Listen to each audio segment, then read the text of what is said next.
ಅದೇ ಹೇಳದಲ್ಲ, ಅವತ್ತಿನ ದಿವಸ ನಾನು ಕೆಲಸ ಮಾಡ್ಬೇಕಂದ್ರೆ ನೀನು ಕನ್ನಡದವನ, ಏನ್ ಕನ್ನಡದಲ್ಲಿ ಇಂಡಸ್ಟ್ರಿ ಇದೆಯಾ ಅನ್ನೋ ರೀತಿಲೆಲ್ಲ ಕೇಳ್ತಾ ಇದ್ರು. ಬಟ್ ಅದೇ ಇವತ್ತಿನ ದಿವಸ ಏನು ಅಂತಂದ್ರೆ ಅದ್ಯಾವುದೂ ಇಲ್ದಿರ ಸೌತ್ ಸಿನಿಮಾ ಅಂತಂದ್ರೆ ಒಂದು ರೇಂಜ್, ಒಂದು ಬೆಲೆ ಇದೆ ಅಲ್ಲಿ.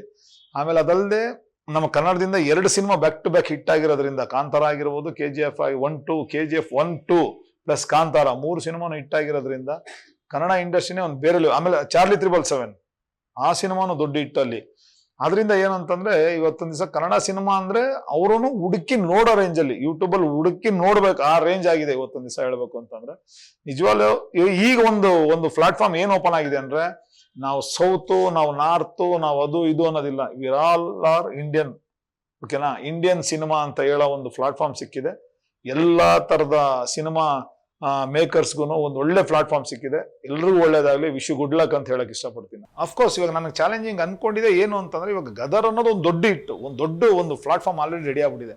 ಇವಾಗ ಗದರ್ 2 ಮಾಡ್ಬೇಕಂದ್ರೆ ಯಾವ ರೀತಿ ಇರಬೇಕು ಆಕ್ಷನ್ ಅನ್ನೋದು ಒಂದು ದೊಡ್ಡ ಚಾಲೆಂಜ್. ಆಮೇಲೆ already is like iron man super hero ತರ ಒಂದು ಹೀರೋ. ತಾರಾ ಸಿಂಗ್ ಅನ್ನೋ ಕ್ಯಾರೆಕ್ಟರ್ ಏನಿದೆ ಅದು ಸೂಪರ್ ಹೀರೋ ತರ ಅದು. ಯಾಕಂದ್ರೆ ಆ ಗದರ್ 1ನಲ್ಲೇ ಬೋರ್ವೆಲ್ ಕಿತ್ತಿರೋಂಥ ವ್ಯಕ್ತಿ ಈ ಸರಿ ಹೊಡೆದ್ರೆ ಏನು ಮಾಡ್ಬೋದು, ಒಂದು ಚಾಲೆಂಜಿಂಗ್ ತರ ತಗೊಂಡು ಇದರಲ್ಲಿ ಒಂದು ಟ್ರಾನ್ಸ್ಫಾರ್ಮ್ ಪ್ಲಾನ್ ಮಾಡಿದ್ವಿ. ಒಂದು ಕಂಬ ಫೋಲ್ ಕಟ್ಟಾಗಿ ಮುರಿದೋಗಿ ಬಿದೋಗಿರ್ತದೆ, ಹಾಕೊಂಡು ಅದು ಹಿಡ್ಕೊಂಡು ಎತ್ತದ ಅಂದ್ರೆ ವಿತ್ ಟ್ರಾನ್ಸ್ಫಾರ್ಮ್ ಫೋಲೆ ಕಿತ್ಕೊಂಡ್ಬಂದು ಆ ಕೇಬಲ್ಗಳೆಲ್ಲ ಬ್ಲಾಸ್ಟ್ ಆಗಿ ಟ್ರಾನ್ಸ್ಫಾರ್ಮ್ ಬ್ಲಾಸ್ಟ್ ಆಗುತ್ತೆ. ಆ ಥರದೊಂದು ಕನೆಕ್ಟಿವಿಟಿ ಇಟ್ಕೊಂಡು ಒಂದು ಕೊರಿಯೋಗ್ರಾಫ್ ಮಾಡಿದಾಗ ನಿಜವಾಗ್ಲೂ ಎಂಟೈರ್ ಟೀಮ್ ಎಲ್ಲರೂ ಅಪ್ರಿಷಿಯೇಟ್ ಪಟ್ಟರು.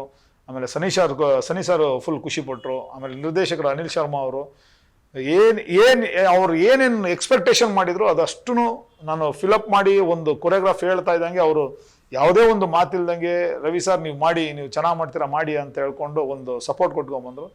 ಅಂಡ್ ಅದೇ ತಕ್ಕನಾಗಿ ಜಿ ಸ್ಟುಡಿಯೋ ನಮ್ಮ ಶಾರಿಕ್ ಪಟೇಲ್ ಅವರು ಎಲ್ಲೂ ಯಾವುದಕ್ಕೆ ಒಂದು ಕಾಂಪ್ರಮೈಸ್ ಇಲ್ದಿರ ಸಿನಿಮಾ ಮಾಡಿ. ಬಟ್ ಏನಂದ್ರೆ ಒಂದು ಲಿಮಿಟೆಡ್ ಬಜೆಟ್ ಇಟ್ಕೊಂಡಿದ್ರು, ಒಂದು 45-50 ಒಳಗಡೆ ಮುಗಿಸ್ಬೋದು ಅಂತ ಅನ್ಕೊಂಡಿದ್ರು.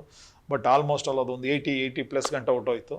ಬಟ್ ಆದರೂ ಆ ಒಂದು ಟೈಟ್ ಶೆಡ್ಯೂಲಲ್ಲಿ ಬಜೆಟ್ ಇಲ್ದಿರ ನಮ್ಗೆ ಯಾವುದೇ ಒಂದು, ಇವಾಗ ಪ್ರೀವಿಯಸ್ ಇದಕ್ಕೂ ಮುಂಚೆ ಸನಿ ಅವ್ರದ್ದು ಎಲ್ಲ ಸಿನಿಮಾಗಳು ಅಷ್ಟು ಕಲೆಕ್ಷನ್ ಮಾಡಿಲ್ದರ ಕಾರಣದಿಂದ ನಮಗೆ ಅಷ್ಟು ಓಪನ್ ಬಜೆಟ್ ಕೊಟ್ಟಿಲ್ಲದೆ ಇದ್ರು ಇರೋ ಬಜೆಟಲ್ಲಿ ಏನು ಬೆಸ್ಟ್ ಕೊಡ್ಬೋದು ಅನ್ನೋದೊಂದು ಪ್ರಯತ್ನ ಪಟ್ಟಿದ್ದು ಒಂದು ಸಕ್ಸಸ್ ಆಗಿದೆ. ಬಟ್ ಈ ಒಂದು ಸಿನಿಮಾದಲ್ಲಿ ಆ್ಯಕ್ಷನ್ ಕಂಪೋಸ್ ಮಾಡೋದು ಹಿಂಗೆ ಅಂತಂದ್ರೆ, ಇನ್ಕ್ಲೂಡಿಂಗ್ ವಿತ್ ಸೀನ್ ವೈಸ್ ಹೋಗ್ತೀವಿ ನಾವು.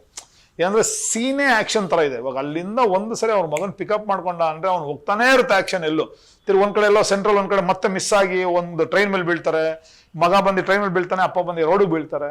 ಅಲ್ಲಿಂದ ಮಿಸ್ ಆದ್ರೆ ಎಲ್ಲೋ ಹುಡುಕ್ತಾರೆ ಅವರು. ಮುಸ್ಲಿಂಪುರನ ಒಂದು ಏರಿಯಾಗೆ ಹೋಗ್ತಾರೆ, ಮುಸ್ಲಿಂಪುರದಿಂದ ಮತ್ತೆ ಅಲ್ಲಿ ಅಟ್ಟಿಸ್ಕೊಂಡ್ಬಂದ್ರೆ ಹೀರೋ ಕಡೆ ಒಂದಷ್ಟು ಜನ ಅಟ್ಟಿಸ್ಕೊಂಡ್ಬರ್ತಾರೆ, ಹೀರೋಗೆ ಮತ್ತೆ ಮಿಲಿಟರಿ ಅವರು ಒಂದಷ್ಟು ಜನ ಅಟ್ಟಿಸ್ಕೊಂಡು ಹೋಗ್ತಾರೆ. ಎಲ್ಲ ಅವ್ರು ಕನೆಕ್ಟಿವ್ ಆಗ್ತಾರೆ. ಒಂದು ಎಮೋಷನ್ ಸಾಂಗ್ ಇಟ್ಕೊಂಡ್ರು ಚಿಕ್ಕದಲ್ಲಿ, ಆ ಸಾಂಗ್ ಜೊತೆಲಿ ಅವ್ರು ಕನೆಕ್ಟ್ ಆಗ್ತಿದ್ದಂಗೆ ಮತ್ತೆ ಹೋದ್ರೆ ಕಟ್ ಮಾಡಿದ್ರೆ ಇನ್ನು ಕ್ಲೈಮ್ಯಾಕ್ಸ್ಗೆ ಹೋಗ್ತೀವಿ. ಆಲ್ರೆಡಿ ಎಲ್ಲೋ ಒಂದ್ ಕಡೆ ಮತ್ತೆ ಲಾಕ್ ಮಾಡ್ಕೊಂಡು, ಮತ್ತೆ ಏನಂದ್ರೆ ಹೀರೋಯಿನ್ ಫ್ಯಾಮಿಲಿ ಅವ್ರನ್ನೆಲ್ಲ ಲಾಕ್ ಮಾಡ್ಕೊಂಡು ಅವ್ರನ್ನ ತೊಗೊಂಡೋಗಿ ಒಂದು ಕ್ಲೈಮ್ಯಾಕ್ಸ್ ಒಂದು ಹಂತಕ್ಕೆ ತೊಗೊಂಬಂದು ನಿಲ್ಲಿಸ್ತಾರೆ.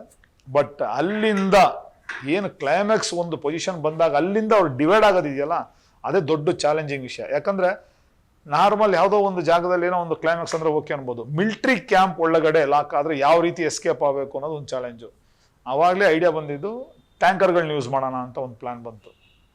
ಅವಾಗ ಎಂಟೈರ್ ಅಷ್ಟು ಒಂದು ಮಿನಿಮಮ್ ಒಂದು 7-8-10 ಟ್ಯಾಂಕರ್ ನಾವು ಯೂಸ್ ಮಾಡಿದ್ವಿ. ಒಟ್ಟು 10 ಟ್ಯಾಂಕರ್ ಇಟ್ಕೊಂಡು ಆ ಡಸ್ಟ್ಗಳಲ್ಲಿ ಶಾರ್ಟ್ಸ್ ತೆಗಿಬೇಕು ಅಂತಂದರೆ ನಿಜವಾಗ್ಲೂ ನನ್ನ ಎಲ್ಲ ಕರ್ನಾಟಕದ ಸ್ಟಂಟ್ ಟೀಮ್ ಅವ್ರಿಗೂ, ಮತ್ತು ಬಾಂಬೆ ಸ್ಟಂಟ್ ಟೀಮ್ ಅವ್ರಿಗೂ, ಮತ್ತು ಡೈರೆಕ್ಷನ್ ಟೀಮು, ಆರ್ಟ್ ಟೀಮು, ಇವರೆಲ್ಲರಿಗೂ ಥ್ಯಾಂಕ್ಸ್ ಹೇಳೋಕ್ಕೆ ಇಷ್ಟಪಡ್ತೀನಿ. ಯಾಕಂದರೆ ಇವತ್ತಿನ ಸಹ ಈ ಮಟ್ಟಿಗೆ ಏನೋ ಒಂದು ಸಕ್ಸಸ್ ಆಗಿದೆ, ಇದಕ್ಕೆಲ್ಲರ ಒಂದು ಸಹಕಾರ.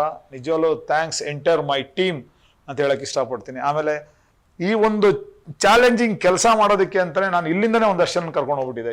ಜಿಪ್ ಆಪರೇಟರ್ ಇರ್ಬೋದು, ಗಿಂಬಲ್ ಆಪರೇಟರ್ ಇರ್ಬೋದು, ಎಲ್ಲರೂ ಇಲ್ಲಿಂದನೇ ನಾನು ಕರ್ಕೊಂಡು ಹೋಗ್ಬಿಟ್ಟಿದೆ. ಯಾಕಂದರೆ ನನ್ನ ರಿದಮ್ಗೆ ಒಂಚೂರು ಸೆಟ್ ಆಗ್ಬಿಟ್ಟಿರ್ತಾರೆ ಹುಡುಗರುಗಳು.